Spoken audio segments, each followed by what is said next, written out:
वो एक इच्छाधारी नागिन थी। कुछ लोगों ने उसकी माँ को नागमणि के लिए मार डाला। एक काम करती हूँ, अपनी शक्तियों का इस्तेमाल करके घर का सारा काम कर लेती हूँ।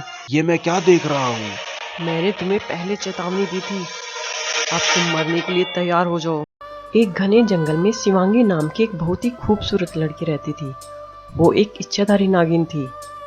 कुछ लोगों ने उसकी माँ को नागमणि के लिए मार डाला। माँ के कातिलों को ढूंढते ढूंढते शिवांगी एक शहर पहुंचती है। वहां वो एक रुद्र नाम के लड़के से मिलती है। पहली नजर में ही वे दोनों एक दूसरे को पसंद करने लगते हैं। अगर तुम बुरा ना मानो तो मैं तुमसे एक बात कहूँ। हाँ बोलो, क्या कहना चाहते हो? तुम बहुत सुंदर हो। मैंने आज तक इतनी सुंदर लड़की नहीं देखी। मैं तुमसे शादी करना चाहता हूँ। मैं वादा करता हूँ जिंदगी भर तुम्हें बहुत खुश रखूंगा। शिवांगी को रुद्र बहुत पसंद आता है।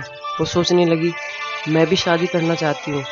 रुद्र को पहली नज़र में देखते ही लगा, इससे मेरे पिछले जन्म का कोई रिश्ता है। शायद भोलेनाथ ने ही हमको मिलाया है। लेकिन मैं तो एक नागिन हूँ। मैं सब सच बता देती हूँ। हमारा रिश्ता झूठ पर शुरू नहीं होगा। शिवांगी रुद्र से बोलती है, मैं तुम्हें अपने बारे में कुछ बताना चाहती हूँ। उसके बाद तुम डिसाइड करना कि तुम मुझसे शादी करना चाहते हो या नहीं। तुम्हारे बारे में जो जानना था जान लिया है और मुझे कुछ जानने की जरूरत नहीं है। मुझे इतना पता है, मैं तुमसे प्यार करता हूँ और तुमसे शादी करना चाहता हूँ। रुद्र की माँ सावित्री को ये बात पसंद नहीं आई कि रुद्र ने अपनी मर्जी से शादी की, इसलिए वह शिवांगी को बिल्कुल पसंद नहीं करती थी। बहू, मैं अपनी दोस्त के घर जा रही हूँ। तुम घर का सारा काम संभाल लोगी ना?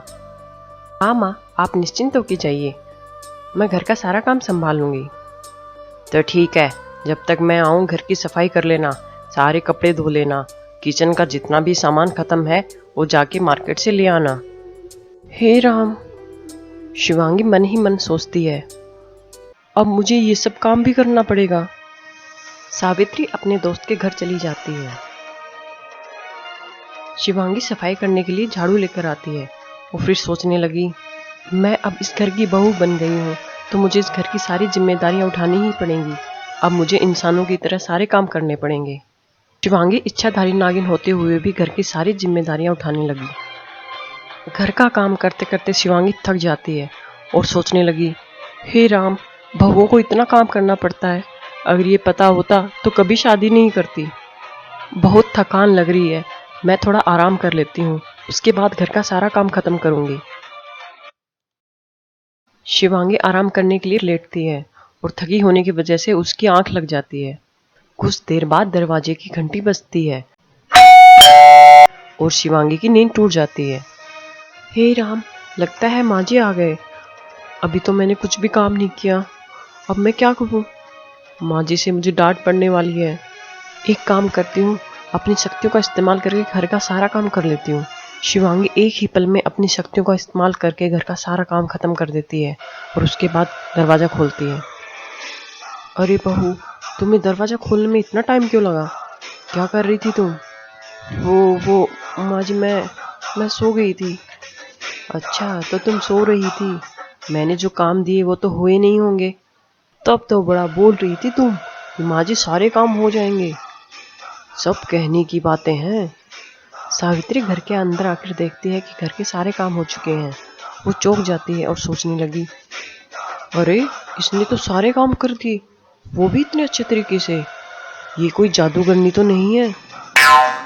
क्या हुआ सासू माँ, क्या सोचने लग गए? कुछ नहीं कुछ नहीं।